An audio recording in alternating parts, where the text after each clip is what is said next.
again.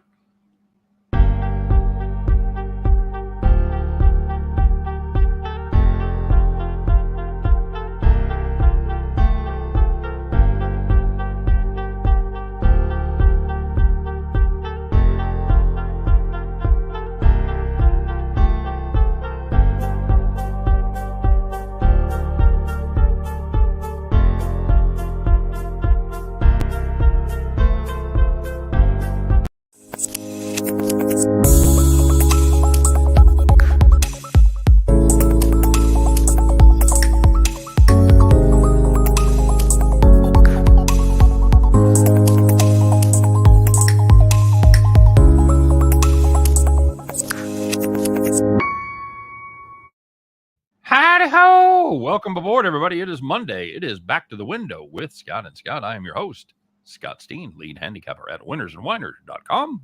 And I'm your co-host, Scott Reichel, senior handicapper over winnersandwhiners.com.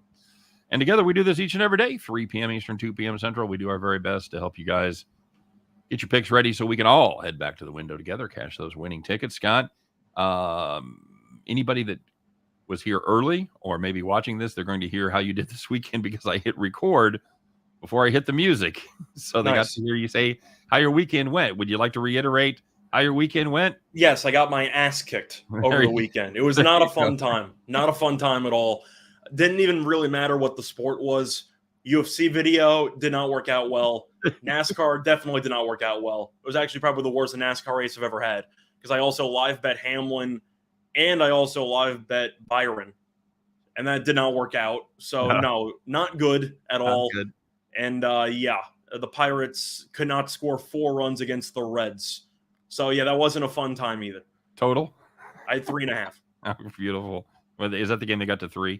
Yeah, they had 2 runs in the first 2 innings. Perfect. Yeah. See, and that just shows you how honest we are. I'm honest, Apparently, I'm so honest. I said it to start the show. He thought he was off. He thought he was off camera, but then he has to reiterate. I was gonna repeat it anyway. I mean, you were gonna ask me how did my week go anyway, and I would have given you the same answer. I know. Yeah, your picks are a little too public to go. Yeah, I had a great weekend. Like, yeah. Back watching your video. Hit everything that was not recorded. Like, no, that just did not happen. Like, at all. No. So sometimes that happens. You make live plays, you make plays that are, kind of last minute where you get line moves that are, and you don't put them as part of your public package. But that was not the case for you this weekend. As you missed everything you put in public and you missed everything you bet in private, huh? Pretty much, yeah. Happens. That NASCAR race though was damn Darlington, man. Every car I had crashed. Every one. And some of them they didn't even need help. Like Kyle Larson just spins. What are you doing, buddy? He spun out. I know we both had Jones. Yeah. He wasn't going to win the race, but he probably would have. He would have finished top 10. Yeah, he would have cashed our ticket. He crashed. Yep. I had Chastain, who crashed in first place, which wasn't a fun time. And then Hamlin was in first. He crashed. And then he was in first. Then he had some pit issue and whatever. And then Byron, his car fell apart. And yeah, Logano bumped him and he spun out. So, yeah, not exactly a good time. Plus, my matchup, Bowman beat Chastain by 1. Both cars blew up, but Byron's car blew up after. So that went the other way? I lost my matchup by 1. Well, I did not. I had Larson, so yeah. I lost it by 1 million. Yeah. Lex Steele says, can you do a Doc Brown? Marty, I got to tell you about your kids, Marty. I don't want to hear it. Roads? Where we're going, we don't need roads. Lex Steele says, great Scott, jumping jiggle. I can't do it either. I can do some voices. I can't do 1.21 gigawatts. Yeah, all right. I can't do it either, but it's a lot of good quotes. Thanks for coming over, Lex. Lex was with us on the last show doing just parlays. How'd that go? It was fine. It was good. It was good. Chris really likes the Dodgers, so we got to talk about that game a lot. By the way, you see that Yankee game? Is it still nothing? Yeah, I believe somebody might have talked to you off of a potential farm ledge with that game.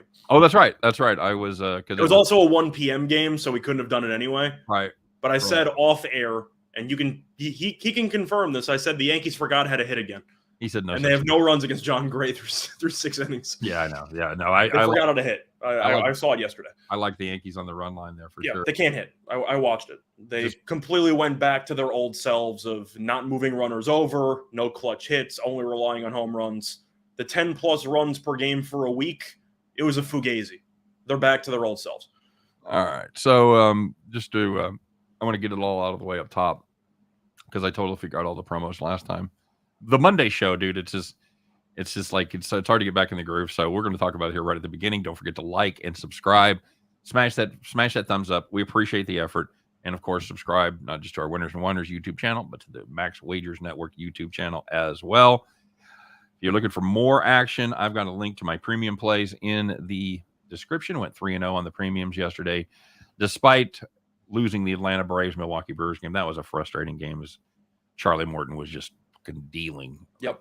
Okay, whatever. I think the Brewers were in the same boat where they had 1 week where they just hit everything. And it seems like they might be back to their usual 3 runs per game. Coming into that game, they led the majors in runs. Yeah. I mean, a lot of it was based on the one series against the Reds where they scored about 90 runs. But they were cooking for a week and a half. It seems like, and they similar to the Yankees. Destroyed right-handers as well. Yeah, they've fallen just back down to earth, which, it comes in waves. You're going to see that with a bunch of teams, even awful teams. Hell, the Reds have scored like 7 runs in each of the last 2 games. That's sustainable? Yeah. No. My first thought on that game was to take the over with Ashby on the mound because Ashby just decent numbers, but historically speaking, not very good. So many walks. He given up 9 walks in 9 2/3 innings, and he gave up a shit ton yesterday. I think I looked up and it was like 9-0 in like the 5th inning. Yeah, it was brutal. It was brutal. So yeah, that was but again, 3-0 on the premium. So check those out if you're interested. And the only plays I hit over the weekend were a WNBA gambling podcast. I hit the Dream at plus 280. I hit that, and everything fell apart after that. Now, I know this was something that you were roasting on Twitter, was the Thug Rose fight. I had money on her. So I had money on Rose. It was minus 200. Right. Closed at minus 230. So I beat a line move there, right in the trash can. Right in the trash. And it was the worst fight in the history of the sport. Okay. I mean, there's really no way around it. Don't hold back. I'm assuming you did not watch it. I did not. So the fight before it, the Chandler-Ferguson fight, one of the best knockouts of all time. Did you see that? I that saw was the kick. I saw the still shot of it. I've seen that was the kick. So okay. that was one of the best knockouts of all time. The fight after it was the Gaethje Oliveira, one of the craziest first rounds of all time. So you had great finish, worst fight of all time. And I am curious how ESPN's going to break it up when they replay the card in like 5 months. Do you just crop out the 25 minutes of that awful fight? I'm kind of curious what they're going to do. Now, but Nicholas Lee is of the opinion that Thug Rose got robbed. You agree with that? Robbed is a very strong word for a fighter who did absolutely nothing. Because Rose won round 5. I thought she won round 1. So I'll give her round 1 because even though both fighters landed 3 punches in an entire 5-minute period, at least Rose made her face red in the first round with 1 jab. So I would give Rose round 1 because she did more damage. Round 5, she easily won. In rounds 2, 3, and 4, nobody really did anything, but Esparza went for takedowns. She at least tried to initiate something. Right. Rose just didn't do anything. So do I think Rose won the fight? Personally, no. I thought she lost 3-2. Would it have surprised me if Rose got the win? No. Because you're the champion and you're supposed to beat the champ. But nobody did anything. You give it to the fighter with more takedown attempts because at least she tried to do something. Magellan Sports agrees with your take that was the worst fight in the history of the sport. It's real. It was, in my opinion, the worst. You can argue based on hype, it was the Lewis Ngannou fight because when you have 2 knockout specialists and they barely throw punches for 15 minutes, that could be considered awful. But it was a 15-minute fight. This was 25, and there was nothing happening for about 4.5 rounds. Magellan laying out all the alternative nicknames for Thug Rose. I think my favorite is his last one. Fuck up my parlay, Rose. The worst part of the actual fight, I can't even say was Rose. It was Rose's corner because she has her either husband or fiance or boyfriend in her corner. Doug Rose? No, not quite. Pat Berry, actually. Okay. So you got a Rose and a Berry, and they're mixed together. But anyway, you had some of the dumbest advice where they were telling her the entire time, you're good. You can do whatever you want. She's no threat to you. All's good. And I'm like, you're losing every round. What the hell are you talking about? Like, you're clearly losing. And they just told her, like, you keep doing you. And I'm like, no, you're just an idiot. Like, that was the type of performance where even if you're the champion and you have won the belt a couple of times, you should fire the entire coaching staff. Because that was an all-time awful corner advice. All time. Okay, very good. Hey, don't forget to check out the deal that we got going with our partners over there at Caesars. $1,100 bet insurance. Your first bet, first deposit. You basically risk-free bet. If you got something that you're locked in on, you think this is the time to pounce, put some real money on it, there's a great opportunity to do it risk-free. If you win, you win that bet. You're locked in. You're the man. If you lose it, well, Caesars makes it good, like it never happened. So make sure you check that out. There's a code there. ATS wins Caesar, CZR, as WINS, ATS,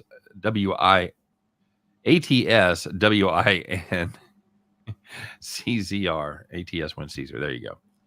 And the link and the proper code is in the description.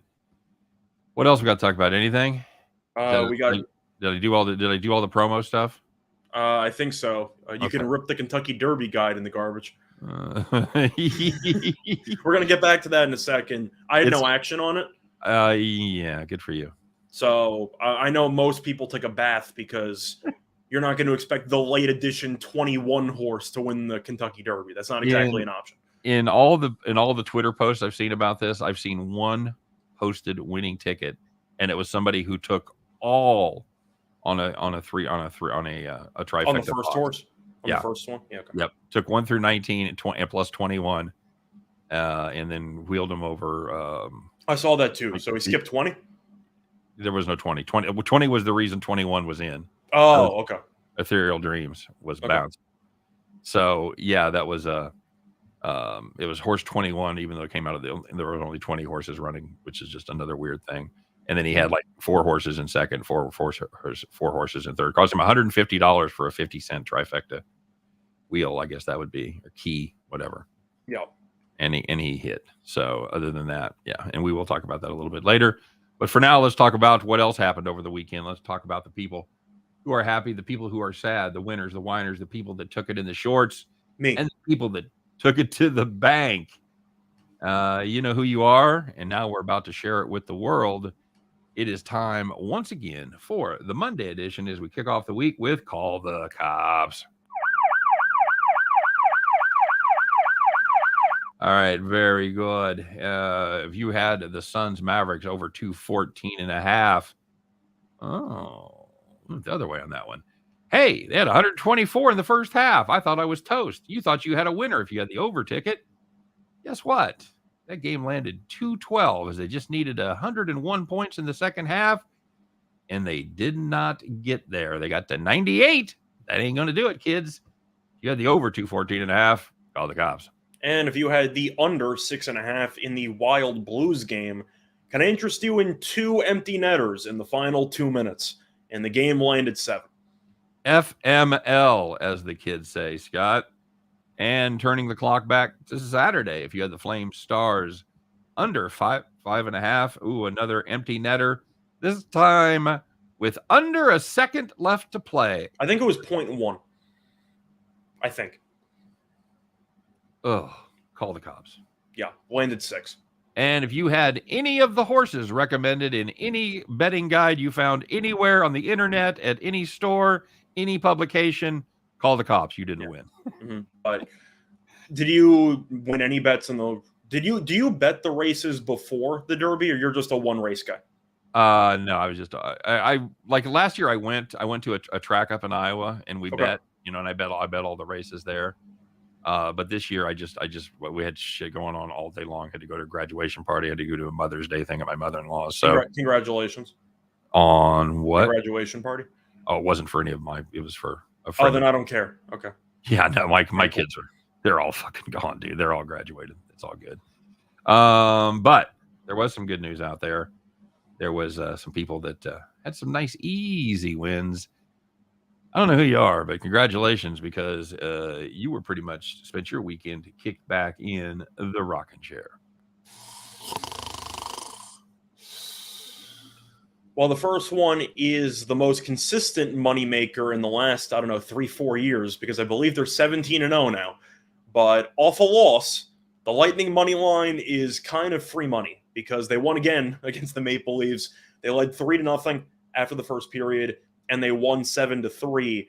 I believe they're 17-0 in their last 17 off a loss in the playoffs.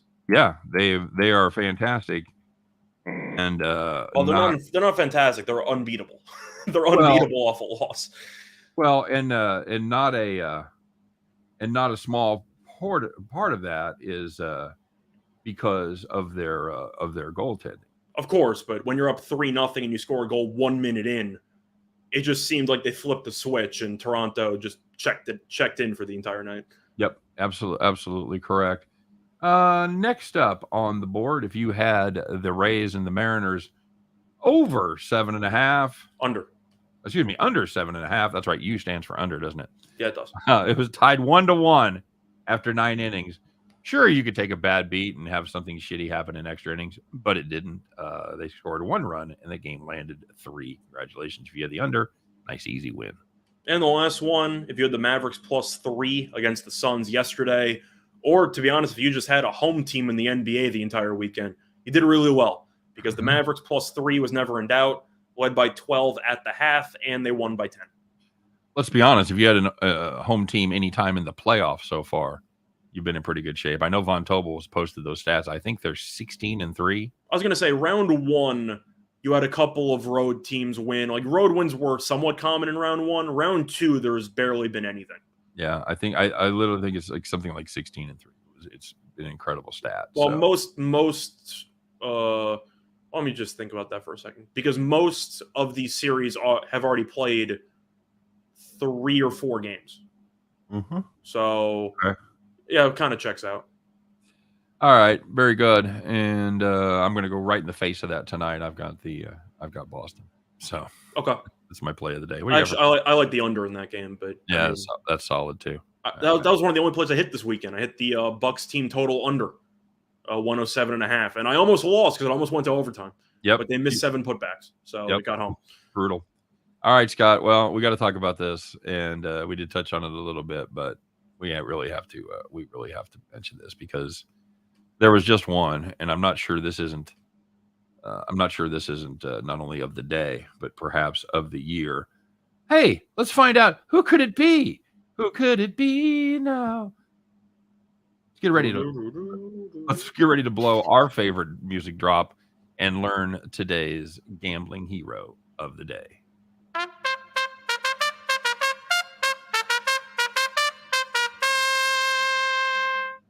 Trying to talk to my family about getting that music played whenever I walk into a room. Nice. It's not going. That should just be your alarm clock. Time to get up and face my kingdom. Yep. So we touched on it a little bit, Scott. If you had Rich Strike to win the Kentucky Derby, number 21 in a field of 20 horses, congratulations, you had a nice payday. He went off at about 80-1, and that's to win. I was trying to find the prices here for the I think it was a 10-cent superfecta for 137 grand. No, the dollar superfecta paid 321.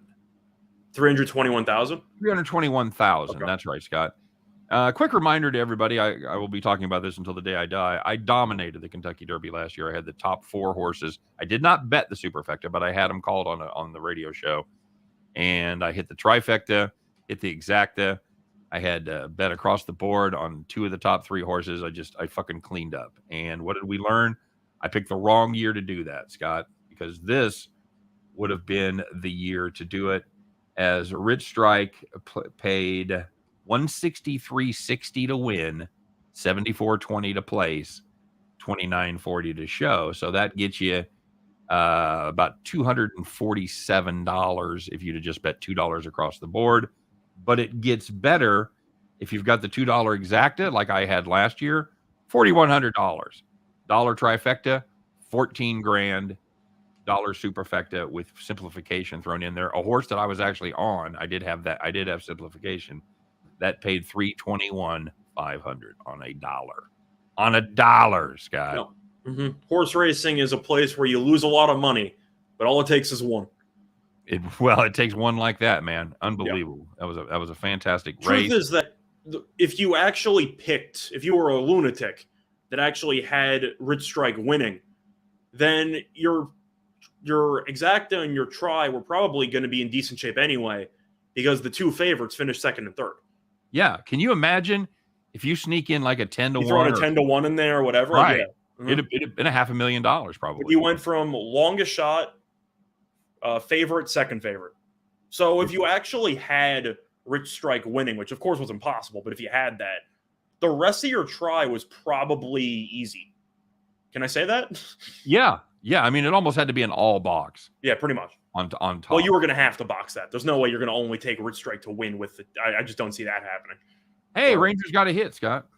They did. Okay. So truth is, people were talking about Cortez with a no-hitter. He's also at 103 pitches. There's no way they would have kept him in anyway. So good run. The Yankees can't score anyway. So There you go. All right, very good. Yeah, win, place, and show. If only would have boxed him. Yeah, no shit. The only one moving forward was the winner. All horses were holding on. It felt that way. I mean, Rich Strike came from the back. The seas parted, and he just hit the burners. Well, I thought it was the one of the best rides I've ever seen. Oh no, it was. I'm just saying, based on how he timed it. Yes. It seemed like all the horses in front of him just split. Yep. And then he just immediately went through. Well, you had the one, he got to the rail. He got to the rail late, was accelerating, and then you had that horse drop back, which gave him a shot to go back to the outside and come up, and then go back to the inside, and then come up the stretch. And they called him, I read about him, and they called him a deep closer, and that is a very apt description. Yeah, it was Mariano. I also saw a great tweet, and I don't have any proof this is true at all. It was just a funny tweet. It said Rich Strike said Snoop Dogg has a better chance of passing a drug test than Rich Strike. So, again, I'm not making any accusations. I'm just pointing out that was a very funny tweet. Now, this might seem like a bad question, but I do have to ask. Since he was that big of a long shot to win the Kentucky, what are his odds in the Preakness? Because you had no Baffert horses. Right. Well, you did. They were transferred. You had Baffert horses that just weren't trained. They weren't fully prepped. Right. So we'll say that. So the point is that you have that big of a long shot. I'm assuming there was an over adjustment, right? Or is the horse just great and nobody knew? Well, it's gonna depend on who runs, who skips it. If you've got a lot of the same favorites, I can't imagine him being much better than, I don't know, 8-1. Yeah. Okay. Maybe. Once again, it depends on how many horses actually go, but you're also going to get horses, maybe Baffords, that were not allowed in the Kentucky, and now they're going to be able to go through. Messier was a Bob horse, but I thought he wasn't able to fully train the horse. He was not. No. So if you throw Messier back out there with Baffert actually around, does that make a difference? I don't know. He had to transfer him to Tim, whatever the guy's name was. Whatever the hell. Timberwolf horse racing. What did we miss? Did James S. ask us a question? Just what the hell, Scott? I have no idea. Sounds like my wife. I mean, if you want to talk about how I did over the weekend, I agree. It's fine. Yep. That horse will be 15-1, says Magellan Sports. See, I don't know if he means the horse that just won Rich Strike or he means Messier. I think he means Rich Strike. I'm assuming so. Money's going to pour on him anyway. Yeah. Because people who know nothing about horse racing want to bet the Triple Crown anyway. So that the most bet horse is going to be Rich Strike.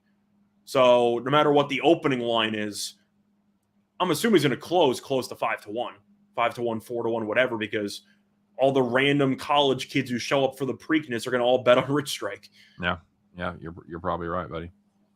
That was probably the most underrated part of the Belmont every year, which I'm going to again this year. A lot of college kids, like a bunch of college kids, who go to the actual event itself. Can you bet at 18 at the horse track? I believe so. Okay. But there's a lot of like you can tell like, oh, these guys are like sophomores. Like there's a lot of them going around. It's a much younger crowd than what you would expect. But is it really affecting the pool when they're just betting $2 across the board? I don't know how much they are betting. Some of them got trust funds. Oh, good point. Yeah. But I really don't know. But I'm not sure if it fully matters. But when you see that many, and there's a lot of money that's going to come in on Rich Strike. Yeah, Magellan talking about in the pari-mutuel will definitely be below 10-1 at close, and that's which once again goes back to my point I said before the race. Whether you actually win or lose, try to find some fixed odds, because for the main three, you will find books with fixed odds. And of course, sometimes it can go up, but usually if the odds go up, the horse is probably going to lose anyway. At least in my experience. Right. So I feel like if you're going to go for a horse like that, like Rich Strike, bet him now, because whatever odds are available, the pari-mutuel is going to kill those odds. Yeah, I had Messier locked in at a pretty good price, but it was he 8-1 and he closed at like 5? Yeah, I had him at plus 650. Okay, but he opened at like 8. So yep. There you go. And I also had I think I had Epicenter at plus 400, which was a little bit of value from what I think he went off at 350. I think he was 350 when he closed. Yeah. I think. Yeah, so we got a little value there, but yeah, it didn't really matter. The track don't care how old you are, as long as you have the money to take in your action. All I'm saying is I don't know how old most of those people are, but there's a lot of colored water bottles in the parking lot. That's all I'm saying. Just colored water bottles? Because they put alcohol in the water bottles and they're chugging in the parking lot. Oh, okay. Okay. Good times. You're not gonna be drinking, are you?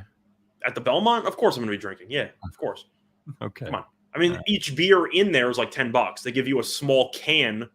Like it's a sealable can, but it's like $10-12 a piece. But yeah, I'm gonna go with some friends. We'll probably use the water bottle method or something, and yeah, we'll have a good time. You're gonna come to KC this weekend to see the NASCAR race? I'll come if you help me move my stuff. We'll bring it with you. Yeah, okay. I'll bring your stuff with you. Are you going to the NASCAR race? I don't know, man. I'm going to 3 concerts this week, and nice.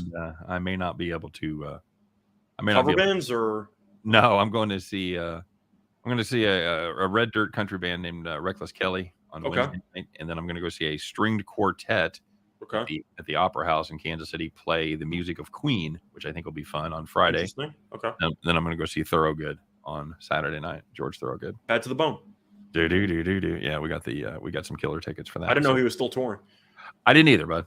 Got to be honest with you, but he is, and this is probably the guy my wife and I have seen the most together. Probably seen him 4 or 5 times, so it'll be fun. But then, then the race is Sunday, and I'm not so sure that I'm not going to be a little tuckered out to go out and fight that, because that's a whole day thing. You park 8 miles away, and then you walk in and you party. You show up, you stand, you wait for each band in between sets to show up and get ready. And I meant the race. I thought you meant the concerts. No, sorry. Concerts will be fine. Okay. Plus, we'll probably have. I'm going to take advantage of all the rides I gave my kids. So whenever my wife and I go anywhere where we might drink, we always make one of the kids fucking drive us. Nice. Designated drivers. Yes, that's the way it works, bud. I'm way too old to get a DUI. I'm way too pretty. You're way too old, and you're not the general manager of the Mets. No, very true. Very, very true. That doesn't work out. Jim's saying that Badford will not be at any of the Triple Crown races. First of all, hey Jim, how's it going? Thanks for stopping by. I was not aware he was not available to go to all 3. I was pretty sure he was not able to go to the Preakness 2. I thought maybe the Belmont, maybe. You want to show Jim what you got in the mail today?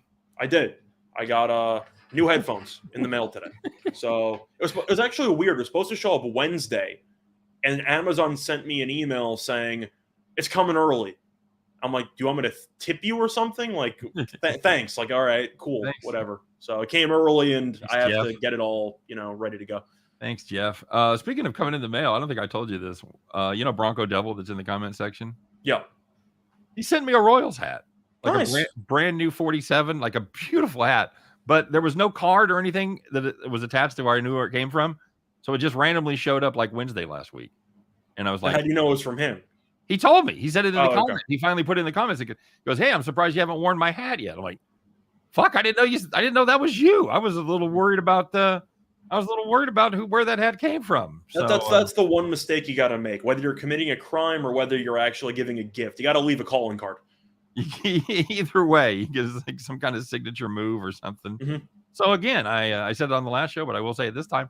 Thanks very much, Bronco Devil, for sending me a hat. And I noticed Scott. See, there's a difference between you and Chris, because I told Chris this story on the last show, and Chris said, "How do you find your address?" And you, being 23 years old, 24 years old, you did not ask that question because you knew it's on the internet. It's on the internet. Exactly. There were a couple of times, I think last year, I think it might have been during college football season. Somebody messaged me like to roast my picks on LinkedIn, of all places. Nice. And I'm just like, I mean, my resume's on there. So if you really wanted to you can find anything on the internet if you really dig hard enough. Yeah. Plus, I'm assuming that you probably have had a conversation with him or something in the past, or at least he's a trustworthy guy, so you're not exactly worried about it. Right. But in today's day and age, you can really find anything you want on the internet for better or worse. That's when I was worried when I get on like a losing streak or something. I just have to fucking check out my window. Yeah. The next thing that gets sent to me may not be a hat. So Jim says a lot of young fans bet on the Preakness as well. Yeah. Drunk City. Yes, it is. You gonna wear that hat for Bet the Farm? No, I don't want to show Reichel up. I don't think I'm going to wear the farm hat to the Derby, though. So. That'd be fantastic. Be a mood and a half. My friend actually, my roommate wants to go for, I don't know, some BS fedora. So we'll see what we got. So we'll figure something out. I'll wear some type of blazer, the usual. And you're gonna wear a blazer? I wear blazers to the Belmont. No shit. I do. Yeah. Look at you getting all dolled up. It's also like 85 degrees, so it's kind of mixed opinions. But whatever. I don't wear a tie, but I'll wear a blazer and a whatever. Oh, fat man in a blazer. That ain't happening. I'm not doing it. No, sorry. But good for you going for style. Thank you. I do my best. I'm built for comfort. If I'm going to lose my money, I'm going to do it. I'm going to do it looking fashionably comfortable. There you go. You talk to any women at those races? You got a little single women wearing their fancy hats? Something like that. It's usually pretty cliquey, to be honest, because most of the people that are my age, so to speak, are usually with either sorority sisters or fraternity people, and they have a whole on like crew. Got to pick them off, buddy. I know you got to pick them off. Yeah, I know. All right, very good. So let's talk about tonight. What do you got? Let's start off in the I don't know. You start off in the NBA. We've got a couple games we touched on one of them. You like the under in the Boston-Milwaukee game. I don't like the over in the Boston-Milwaukee game. I mean, it's a 4 to 100 every game. And I talked about this in the last show. I mean, it wouldn't stun me if they went for 220 because, both of the teams are, certainly capable offensively, but both of these defenses have just been rock solid. Milwaukee, every game in the playoffs has gone under so far. So I'm not getting in front of that. Both of these teams are giving up less than 100 points a game. So even if one of them breaks through for 110, we already saw that because we had one team break through for like 100 and the other team scored 80 something points. I mean, right. So I like the under there. If you want to go for a bit of a long shot play on that game, if you want to go really, really nuts, I don't mind overtime. Overtime is around 13 to 1. Okay. I don't mind that. The spread's basically a pick 'em, and these teams are pretty close. I think if they play that game 14 times, it goes to overtime more than once. And you've already seen 3 that have not gone to overtime, even though game 3, I don't want to say should have went to overtime, but you get 2 put-back layup attempts there. You can make an argument it should have went to overtime. Sure, absolutely. Nicholas Lee, also a fan of getting this. Just do a light dress shirt, like a white and a black blazer, and some black dress shoes. That's pretty much what I go with. Black belt. And, fedora optional, but I go with the shades, and ready to go. The hottest outfit out there. Yeah, literally. Yeah, literally, because it's 85 degrees and I'm in a black blazer. Very good. Very good. And you got a feeling on the side in this game? I am going to go with Boston in this one. Okay. At the end of the day, it was really a difficult game to fully evaluate because Giannis had 40 points, but Milwaukee only scored 101 or 103, I mean. And you can make an argument that there should have been a lot more offensive foul calls on Giannis down the stretch. Right. But the Celtics attempted like the final 17 free throws of the game. So I don't know what to fully make of the situation because it seemed like Boston was getting a bunch of calls at the end of the game that I don't know if they deserved, mostly Jaylen Brown. But realistically, do I expect Tatum to go 4 for 19 again? No. Do I think Drew Holiday's going to stink again? Potentially. But if you can somewhat contain Giannis and hold him to 35, you keep everyone else in check, and Tatum just does not shoot awful, you should win the game. Now, are you kind of in the same camp that I am, that sometimes this Milwaukee offense looks a little stagnant without Middleton? Oh, no, it just is stagnant. Okay. It just is. You can look at the entire fourth quarter. They didn't know what the hell they were doing. Now, of course, Giannis had a couple of, I'm trying to think of the right player, Jamal Lewis moves, where he just trucked the defender and then ended up hitting a layup. Drew Holiday had that floater at the end, which I thought he clearly pushed off on Smart. And then he had a floater on the loose ball.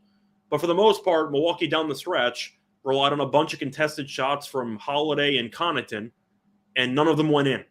So do I like their offense overall? Not really. If Middleton was playing in this series, Milwaukee would probably win in 6.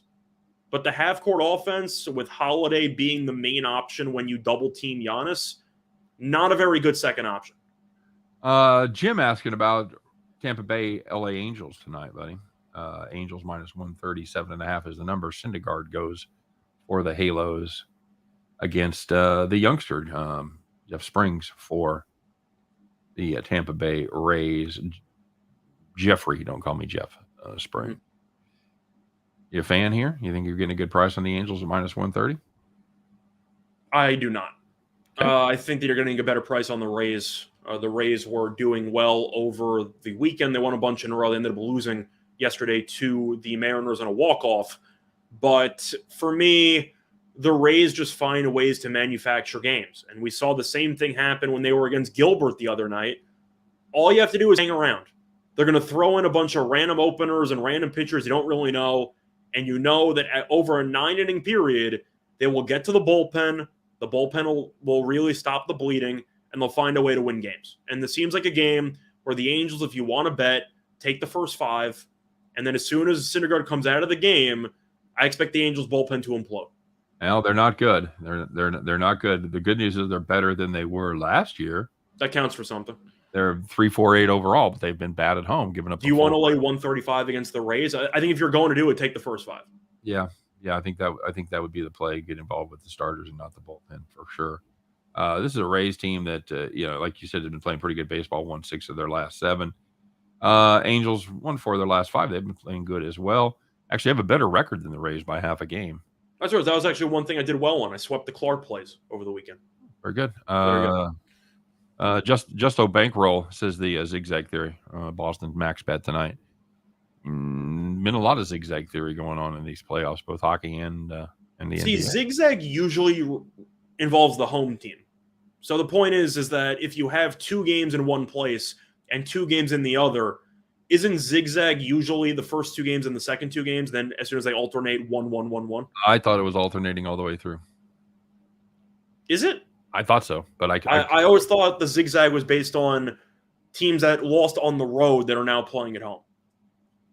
Well, I got to tell you, the zigzag I'm mostly familiar with comes in an orange package. So. Not the way that I zigzag. But, I mean, the way that I see it is Boston played as badly as you could, and they were still in it. They were getting buried, and they ended up coming back and almost winning the game.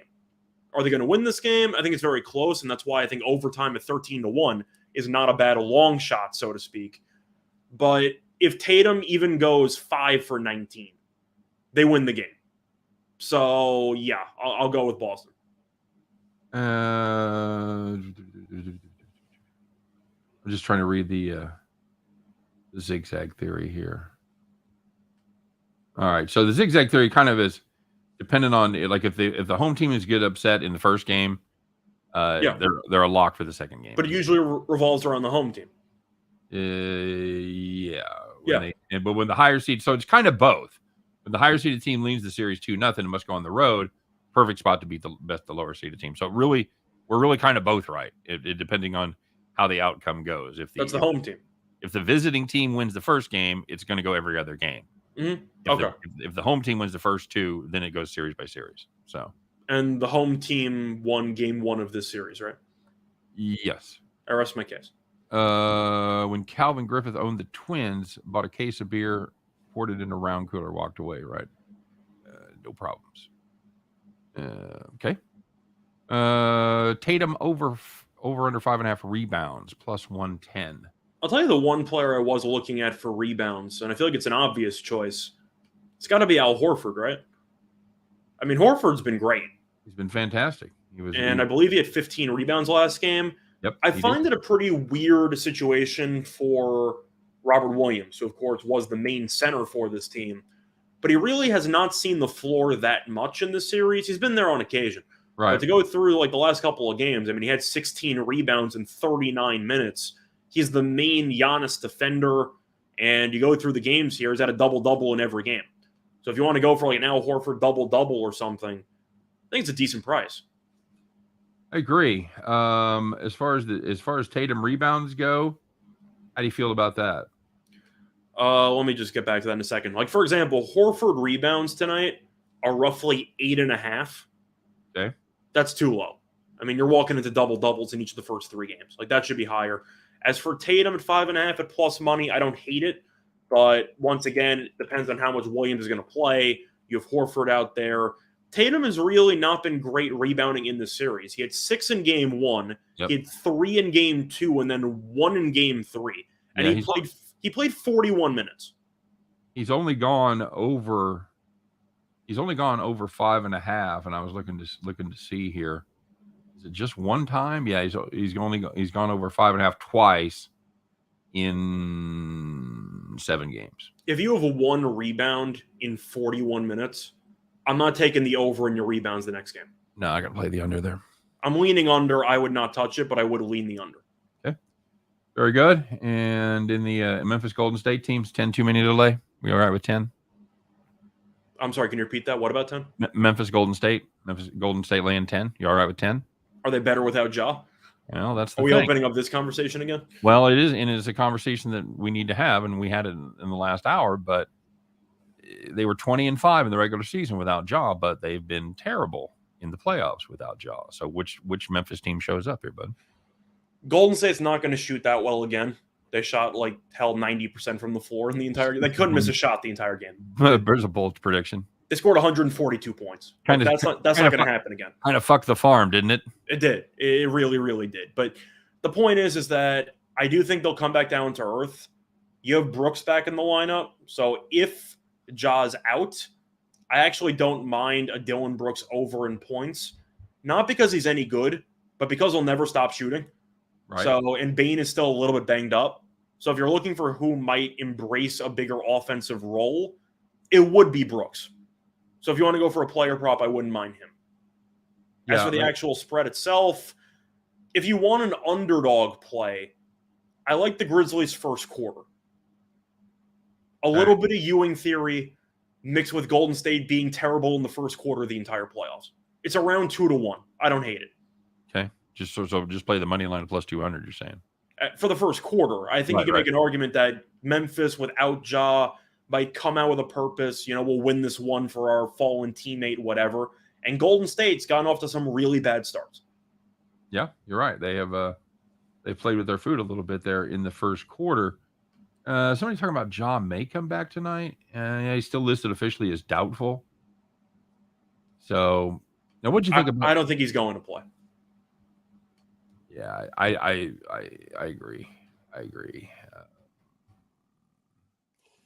Oh, you were going to ask, do I think it was a dirty play? Yeah. I do not. I think that everything looks dirtier in slow motion. Do I think that Poole had the presence of mind while the ball was loose to grab the guy's kneecap? No. I think he reached for the ball. He didn't get it. He pushed his hand back, and it just so happened to hit his knee. Yeah, it didn't look that bad to me. Plus, if somebody yanks on your knee, has anyone ever gotten injured that way? Because I've never seen somebody yank a kneecap off. Takes a pretty special shot to do that. I'm saying it did not look like Jordan Poole used enough torque to intentionally rip off his ACL. I think it was an accident. I think he aggravated it even worse on that Klay Thompson, contested 3 where he kind of banged the knees at the end. Yeah. So did I think it was intentional? No. I think that Ja handled it terribly when he basically accused Poole of being a dirty player and then deleted the tweet because he realized he sounded like an idiot. But do I think it was intentional? No. I think in slow motion it looked bad, but in live time, The puck was loose. Not the puck. The ball was loose. He made a play. 40 missed. Yep, It happens. agreed. Do you think he's a dirty player? Because Poole, I don't think has ever had a dirty play in his career up to that point. Nicholas Lee says the Memphis could come out tough because of that injury. Made me a little salty. You agree? That's what I think. For the first quarter, they might be a little bit motivated. Over 48, I assume Golden State's going to win. Right. But for 12, I don't mind it. Jim wants to know what your thoughts are on Barry Trotz being fired. My thoughts, he's a great coach. He's a Hall of Famer. Now, do I think the Islanders should have fired him? No, because I think Trotz is the best coach that they've had since Arbor. I mean, he's an all-time great coach. I also don't know why they got rid of Lamoriello, because he was a very, very good GM, but Lamoriello's also old. They came out of retirement from the Devils from like a decade prior, so I guess he just had better things to do. Right. But I don't know. It seems to me. Oh, sorry. Lamoriello kept his job. They got rid of Trotz. So I guess they just thought that his voice got a little bit tiresome. But would I have fired him? Absolutely not. It's his fault that half the team got COVID to start the year, and you started your season with 14 straight games on the road. Like, no. This team made the Eastern Conference Finals 2 of the last 3 years. I would not have fired him. And whichever team gets him is going to get a hell of a head coach. I have nothing bad to say about Trotz. He's a tremendous hockey coach. Okay. All right. Very solid. Give me your one favorite baseball or hockey play from tonight, and then we'll get rolling on our farm. But we'll go through hockey. I had a play today on the over in the Rangers and Penguins game at 6. I mean, 6 for a push with those offenses. Yeah. I mean, you've really seen a bunch of high-scoring games in that series. So I do like the over, not to mention the overtime draw and whatever the hell the empty net shenanigans are in the final 3 minutes of these playoff games. I'm not taking an under in that series. But as for the other games here, I think Colorado sweeps. It's a very interesting situation because the starting goalie for the Avalanche had that really fluky injury. So Kempfer might not be playing. They might be using Francouz, who's okay. And I'm not sure if Saros is back. I don't believe he's back. So you're probably looking at Ingram again. Do you think they're getting swept? Because I don't know what Nashville can do. They're just outmatched at every single position. I love looking at a live play here because I think if they get down 2-0 after the first period, I would load up all kinds of alternative lines. I think my favorite play in that game, Ingram is in net. I would take the over in saves. I cashed the over in saves for game 2. I would just do it again. Even giving up 7 goals in the last game, a couple empty netters, but you get the idea. He still went over. Look at the actual shots on goal for Colorado in every game of that series. They're pushing like 40. Mm-hmm. They get a bunch of shots on net, and if Saros is injured, they're not going to bring Rittich in off the bench. He gave up 5 goals and like 13 shots in game 1. So it's going to be Ingram's game, even if he's awful. As long as he doesn't give up 4 goals in the first period, he should be able to hang in there. I don't mind the over in saves. Rangers money line and over 5.5 boosted to plus 390. It's a game the Rangers need to have. Now, my question for you is, Shesterkin is going to win the Vezina. He was the best goalie in the regular season. Now, he got pulled in the last game because he gave up 4 goals on 15 shots in the first period. Do you think he starts this game? Yes. And do you think that he will bounce back? Yes. Or do you think playing on the road again might cause another lackluster performance? No, I think he rallies. I think he's got too much talent to have 2 shitty games like that in a row. I think he'll rally by giving up about 3 goals. Okay. But the Rangers' defense, especially against the Crosby line, has been so awful that I feel like both goalies have been kind of just been hung out to dry for most of these goals. Because if you actually watch those games, there's a lot of odd man rushes all the time. Yes. These teams defensively are not very disciplined. No, they're letting them have too many easy chances. So I'm going to go with the over. Thanks, Andrew. Appreciate the compliment. Okay. Hey, it's about that time, bud. You ready? Yeah. All right. Give me Colorado, Nashville. Colorado closes it out. You like the Rangers and the Florida, Washington. Who wins? Florida, Washington. I'm going with Florida. Okay. Thank you. But they lost 6-1 last game, so I don't know. Okay. Calgary, Dallas. I'm going with the under. Okay. The game only went over because of an empty netter with 0.1. They've been very low-scoring games. I'll take the under. All right. Very solid. All right, my friend, it is time. We talked a little bit about our Golden State going out there and standing on their head on Friday night, or Saturday rather, kind of cost us the farm, but it's ready to get rocking and rolling here. Let's do it, buddy. It's Monday. It's time to put on your good Monday overalls, get out that straw hat, strap it on your head, climb aboard your John Deere, and get ready, kids, because it is time once again to bet the farm.